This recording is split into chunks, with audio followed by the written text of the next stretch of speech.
The Hawks produce one of the upsets of the year, knocking off the high-flying Pies. Plus, the Swans continue their surge towards September as the Cats keep their top 8 hopes alive. This is The Round So Far, brought to you by Amy.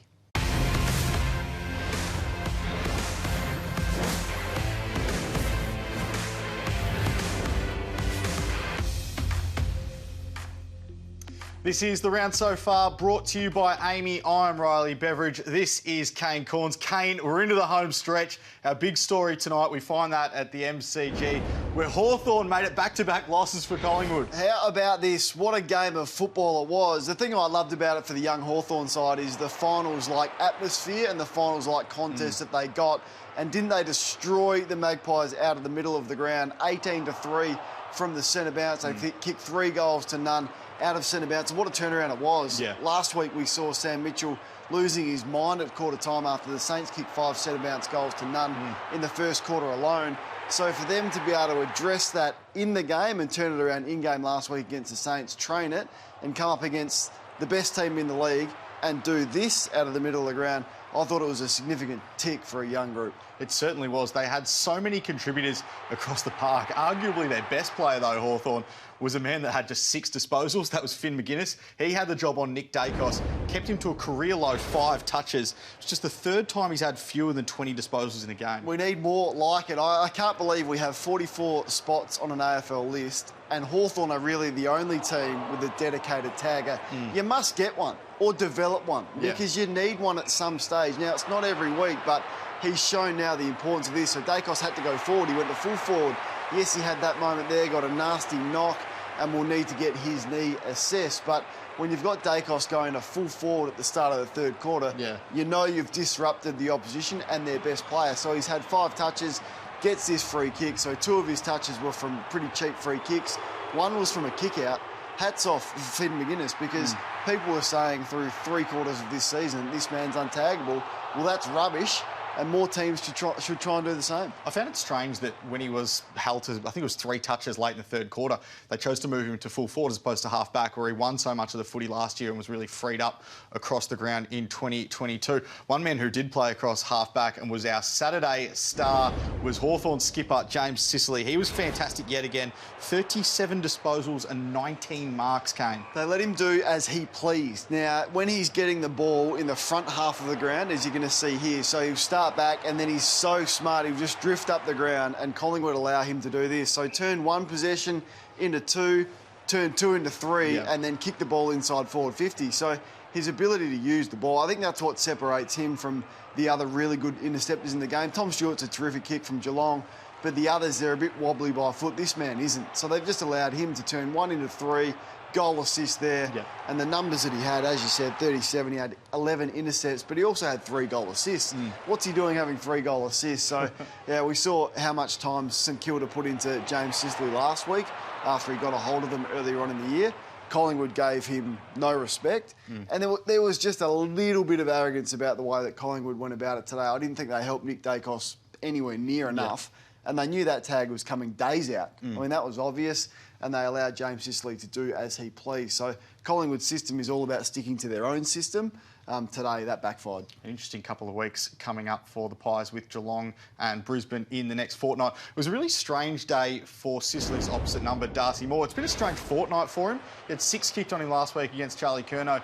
Then there's some really uncharacteristic errors, especially with ball in hand today. Yeah, just a few brain fades, wasn't it? I mean, he's been gettable all year. He's had an enormous season, so you don't want to be too critical of it. But he's had a lot of goals kicked on him. We know that, and we know that's the way he plays. But then, yeah, just sort of strange stuff like this. But just drop the ball. He wasn't alone. I mean, when opposition have brought fierce pressure against the Pies, and Melbourne have done it, Brisbane have done it earlier on in the year, Adelaide certainly have done it, and put Adelaide for stages in that game. They have looked vulnerable. And they've made very uncharacteristic errors. So Maynard makes errors, Pendlebury makes errors, Moore makes a lot of errors, but you've got to bring the pressure.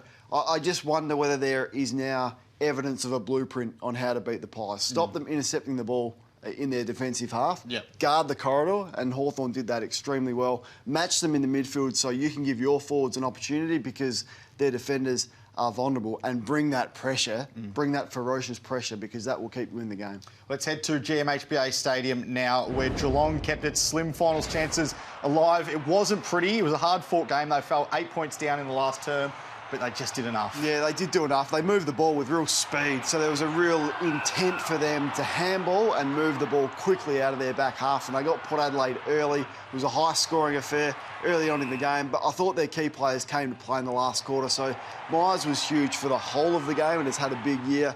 Kicked a couple, 24 touches, but his last quarter he had 8 and 2 3-score involvements and a goal. You'll see this goal here off the back of the Connor Rosie tackle. And Dangerfield as well. I thought he was enormous in the last quarter. He had 8 as well, 4 inside 50s and 3-score involvements in the last quarter. And Tom Stewart took 3 intercept marks in the last quarter alone. So, I mean, it was a par performance, I would have thought, from Geelong. I was expecting them to win by 10 goals, not 12 points, with the opposition that we'll get to with Port Adelaide and how many outs they had. Graham Myers, just another 5-goal assist for him. You mentioned Geelong's ball movement. They were slick across the ground. This was more reminiscent of the 2022 premiers that we know. Yeah, so we spoke about this a lot last year. I mean, they changed their game plan and they went faster and they were prepared to just bite that kick off through the middle. There's a free kick there, but they don't stop. There's no one stopping there. So I think clearly they addressed that during the week. They've gone, well, Port Adelaide don't have any of their key defenders fit. If we can move the ball really quickly and give our forwards an opportunity one-on-one, then we are going to expose them. Now, the other Henry started forward. He was subbed out, didn't have a big game. Jack, but Ollie got a hold of Port Adelaide and kicked 3 in the first quarter. He kicked 4 in the first half. You're seeing that there. So clearly the Geelong forwards benefited from this sort of ball movement, the transition, the overlap, handball. You just didn't get there, Port. And then you'll see this. They transition the ball down the near side wing, and Ryan Burton doesn't keep Dangerfield boundary side. The minute you let him go in there, you open up the whole field, and then here's an easy goal. So Port Adelaide's defence was just a fraction off, and that happens when your key players aren't there. 4 straight losses now for Port Adelaide. We knew about their injury issues coming into it with this one. They had 6 enforced changes going in. They lost a couple more before the bounce, and they lost Trent McKenzie early to a knee injury. We know how important top 2 will be for them, given the home qualifying final. Brisbane jumps them into second spot if they beat Fremantle tomorrow. Yeah, they probably end up 4th after, because Melbourne will beat North as well, so they'll jump up and Port Adelaide will be in 4th. But you couldn't have expected any more than that. I thought that was a phenomenal performance. No Ali. So both your key defenders are there. McKenzie gets injured. You've got no ruckman. Both your key forwards are out. Todd Marshall spends the first quarter off getting a head injury assessment. You've got no Farrell, you've got no Jones. So there's just too many injuries. Illness sweep through the camp. Yeah, as well. an illness sweep through the camp. So you've got half a sample side. I thought that was an enormous performance, and I thought their midfield was so strong. So I reckon, yes, they lost, but they'll be treating that like a win. But at some point, the wheel's going to have to turn for them. GWS next week. How they perform in the last 3 weeks of the season will be dependent on how much of that personnel comes back. But Rosie, Butters, Horne-Francis through the midfield was a joy to watch tonight. One side that's coming for the finals with a rush is Sydney. They've now won 4 straight games. They beat the Giants tonight in the Sydney Derby. This is an incredible game. They had 12 straight goals before kicking it behind. It's amazing, isn't it? They're so accurate, and that may be the difference between the two sides. So GWS, they beat them at contested footy, they beat them at clearance, they dominate the inside 50s plus 14, but they're inaccurate in front of goal. That may have been the difference. Toby Green kicks his 3rd there. Here's some of the last quarter moments. The Giants kicked 4 of the last 6 goals and was storming home, but it was a terrific game of football, and the star players came to play. There's Wicks kicking a late goal there as the rain started to tumble down, and here we go, Chad Warner just gets on the end of this one to seal the deal for Sydney, who are in good form and scratching for an 8th position with 4 or 5 other teams. I'll tell you what, you wouldn't want to get them in the finals as well if they do make it. They looked awesome coming out of their back half. They kicked their first 10 goals, all from the defensive half of the ground. That is amazing, and 7 of them came from their defensive 50. So 7 to no score from defensive 50 in this game. So this is on GWS's forwards and their mids, because we know how well they've defended the inside 50s against, and Taylor and Buckley and Ida and all of them, Himmelberg, who have been down there. But look how much space their mids and their forwards, who are refusing to chase out and refusing to put pressure on, give Sydney the overlap and the space inside their forward 50, all because their forwards and their mids didn't want to put the pressure on that they had done for the most part of this year. And they've been competitive in pretty much every game, the Giants. But Adam Kingsley would be really disappointed because he's going to come in, he's going to look at a stat sheet and go, fellas, we beat them around the ball, we beat them in ground ball, we beat them in inside 50s, but your forwards and your mids didn't want the pressure, put the pressure on to slow their ball movement down. So, I mean, credit to Sydney to be able to do that, but that was a lost opportunity from the Giants. Errol Goulden's already a star. He might be the AFL's next superstar, I reckon. He wins his first Brett Kirk medal for best on ground in the Sydney Derby. 32 disposals, 2 goals, 677 metres gained. Kicked just about the goal of the year as well, or certainly one of them. Has he played a bad game this year? No. I actually don't know if he has. I mean, he may have had, with Bontempelli, probably the most consistent season so far. This goal here is extraordinary. Like, to do that, and he actually started from the back 50 and ended up kicking that ball from the boundary line straight through the middle of the goal, the check side. So his ball use, he can go flat and he can go hard with penetration, or he can do that and just lob it with unbelievable touch. And then he can do this off one step, bang, from 49 metres out in the wet. Look at the time, look at the score. He's arrived, and he's arrived in a big way. The lateral movement there to get himself a bit of space was awesome. Let's head to our moment now. It came at Marvel Stadium on Saturday afternoon when Kyle Langford, down by 5 points with just under 90 seconds to go. West Coast was about to pull off the upset of the season, but Kyle Langford stepped forward, kicked his 5th goal. An incredible afternoon for him. And geez, he saved Essendon. He did. There's been some surprising things happen, but if you had told me at the start of the year that Kyle Langford after round 21 would have 45 goals, that would have knocked me off. I would have fallen over. I would have fallen backwards. I would have fainted. But that's what he's done. He's kicked 45 goals for the year and another bag of 5 after a bag last week. And he kicked 4 in the second quarter. And we'll get to that, and kept the Bombers in it. But, gee, they'd be breathing a sigh of relief. Albeit you feel like, you know, their finals dream is over, and even if they did make it with the easy draw that they've got, they'd be making up the numbers. So West Coast fell 30 points down early in the third quarter, but they fought back like you wouldn't believe, and they got themselves in front with less than 2 minutes to go. Yeah. This was how close they were to getting themselves off the bottom of the ladder. Yeah, so they kicked 7 of the last 9 goals, and this is not dissimilar, albeit it's a lot worse than the vision we just showed of, well, Geelong, and also of the way Sydney moved the ball. But this is Essendon of the bad old days, you know, a couple of years ago, when they could not stop the opposition from transitioning the ball from their back half, and that's what happened today. Brad Scott said after the game, our forwards just let the Eagles waltz the ball out of our forward line, so there's no pressure. Now, Essendon told us through the pre-season they want to be the hardest defensive running team in the league. Well, they embarrassed themselves in that space today against a side that is the worst side we've seen since Fitzroy. So, I mean, back to the drawing board. Yes, they get away with the win, but the amount of room and their ability to allow the opposition to do this is alarming, and brings back some bad memories from those Essendon fans who had to witness this for a couple of seasons there, where their players refused to defend. Particularly last year, 2022, the final games under Ben Rutten, that's when it looked really bad. That's what we saw today from Essendon. Every point in this game was crucial. Matt Guelphy kicked a crucial one. Now, I want you to watch the broadcast vision of this, Kane, because Williams gets caught by Matt Guelphy. No umpire called it until about there, so about 4 or 5 seconds after the play. And this is the reason why. It was actually the 3rd closest umpire to it. So we've got 4 umpires on the field. Well, this is the guy in the middle closest to it. If you look, the first one's blindsided. The second one's blindsided. The third one, I think he waits The about first one says play on, he's got his arms up. So he's got his arms up. The third one waits about 4 or 5 seconds, and that's when he realises, and you can see him do the signal there. He's the one who actually realises that the holding the ball's there to be paid, and he's the one that gives it. You know what? It's a great pick-up by you, but I love it, because if you've got 4 umpires out there, make sure you get the right decision. And that was the right decision. And that was the right decision, and I don't care which umpire pays it, as long as they get it right. Yep. So, well done to that umpire in the middle of the ground for being brave enough to call that. You mentioned it before, but Kyle Langford kicked 4 goals in the second quarter. The Eagles led at quarter time. Kyle Langford was the man that gave the Bombers the ascendancy. He's now got 45 goals for the year. He'd be a sneaky All-Australian chance in the forward line. And it's remarkable given the fact that he spent pre-season training as a midfielder, training across half-back. Peter Wright goes down, he's thrown forward, and now he's got 45 goals. There's a spot in the All-Australian team for that small forward. No, Toby Green's probably got one of them sewn up. Even Luke Bruce, you know, he kicked another 3 today, and he's kicked over 40 goals for the year. Remarkable what he's done in a poor team. But yeah, this is incredible. He's a clutch performer. Peter Wright was really inaccurate, kicked 0 goals, 3 in the first half, and it was left to this man who had a strange matchup, it must be said. Now, I know Yo saved the game a little bit when he was more a spare behind the ball for the Eagles in the last quarter, but I'm not sure why you've got probably your most explosive and powerful midfielder playing deep in defence against one of the hottest small forwards in the game, Kyle Langford. And he dined out and kicked 4 in the second quarter, and that was the difference really between the result. Let's get to our Amy Clangers now. Who covers Clangers? Amy does. Tell you what, Kane, everyone was confused by this Tex Walker kick. It came off his opponent's bum. It went backwards. The camera had no idea where he was looking.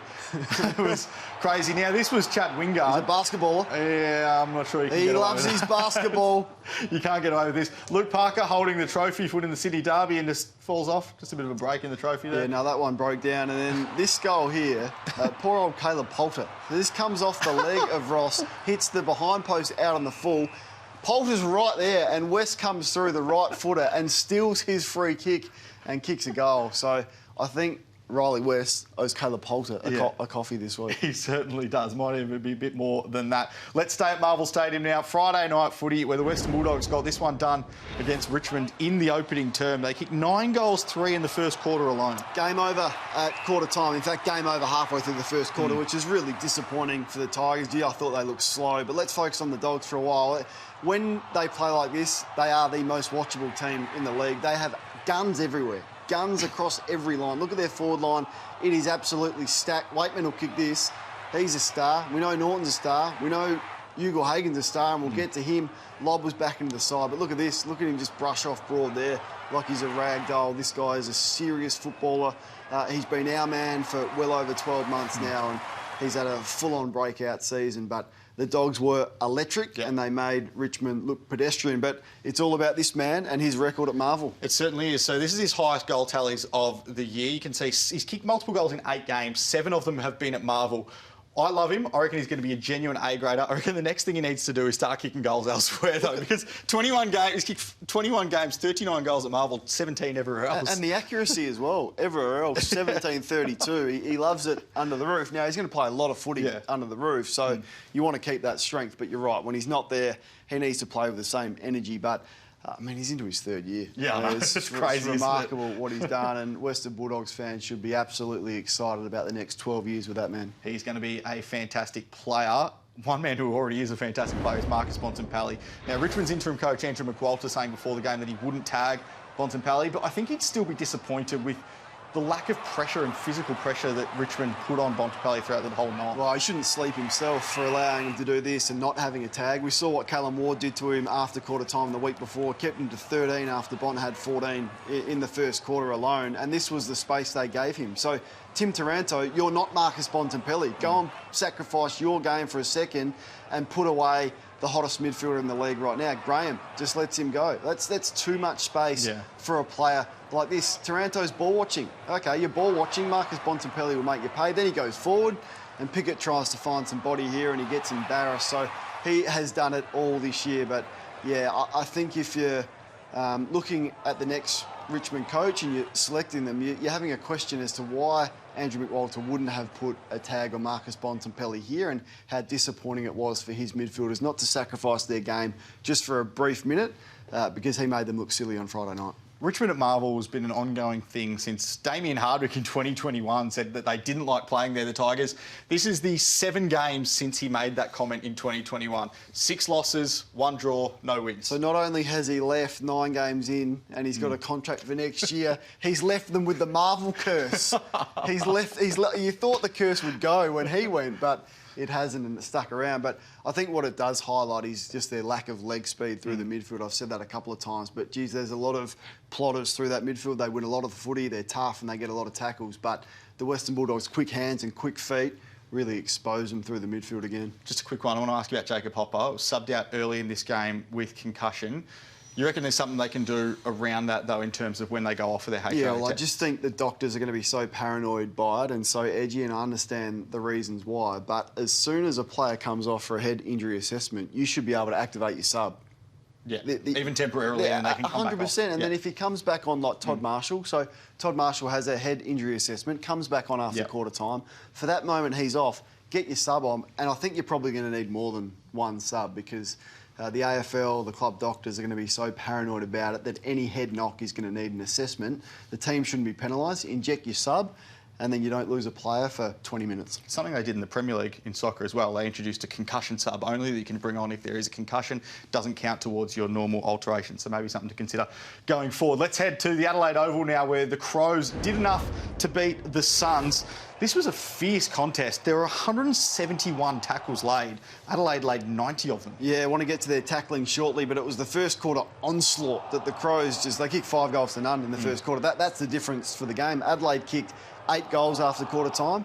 Gold Coast kicked 9. Yeah. So the first quarter was the difference. But yeah, this is some of their tackling. It was enormous. I mean, Rory Laird is one of the best tacklers in the game. Adelaide nailed Gold Coast with 8 holding the balls. Now, to me, that seems like a high number. I mean, you're laying 91 tackles, you're going to get a few holding the balls. But there was big moments where they pinged them. You're seeing them there, 8 holding the balls. And that's been one of the real positives out of Adelaide's season, is their hunt and their pressure and their physicality against the opposition. And I reckon, like Sydney, they're one of those teams that if they got into the 8, you wouldn't want to play them. Yeah. Like, much more so than St Kilda or Essendon. No, I wouldn't. I'd be happy to play those. I wouldn't be happy to play Adelaide or Sydney, and they probably showed that today. Got big bodies that cover the ground well, which is always hard to beat. Now, there was a crucial moment in this game when Gold Coast had actually made quite a comeback. So look at the score here, 10 points the difference in the last quarter.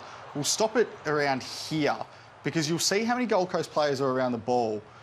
I don't know whether or not it was a lack of effort or they were just completely gassed by the situation.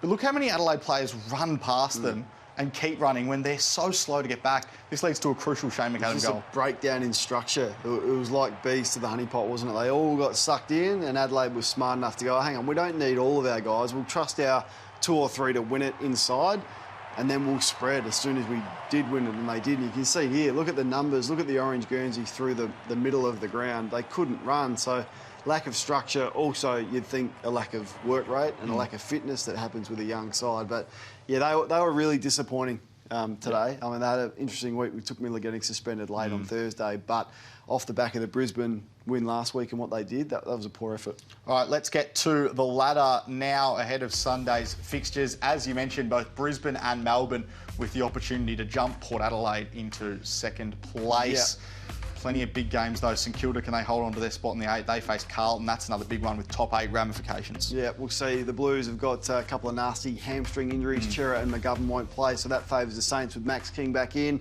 And there's the logjam from 9 to 12. Richmond are done. Gold Coast are done.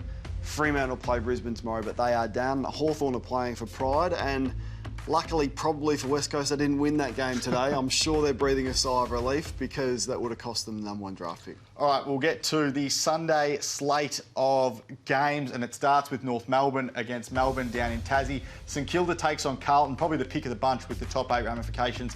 That's at Marvel Stadium. And then Fremantle takes on Brisbane at Optus Stadium to finish us off. But Kane, I want to get to the Kane's question. This week it is, how do the Saints stop the informed Blues? 6 straight wins. Can they beat them, though? Yeah, I think they can with the injuries that they've got. They've got some big ones out of their side, the Blues, which will hurt them. No Walsh, no Chera, no McGovern is going to hurt. Silvani's a big blow as well. Okay. So they have to challenge them with their ball movement, like they did to Hawthorn last week. Now, Hawthorn were off, particularly in the first quarter, but they can't be afraid to challenge the Blues through the middle of the ground with their ball movement, because when they slow down and when they're kicking down the line, they are a boring football team. I don't want to see boring Saints tomorrow. You've got to give your forwards an opportunity. Massive episode from you, Kane. Thanks for your time. Good job. See you next week.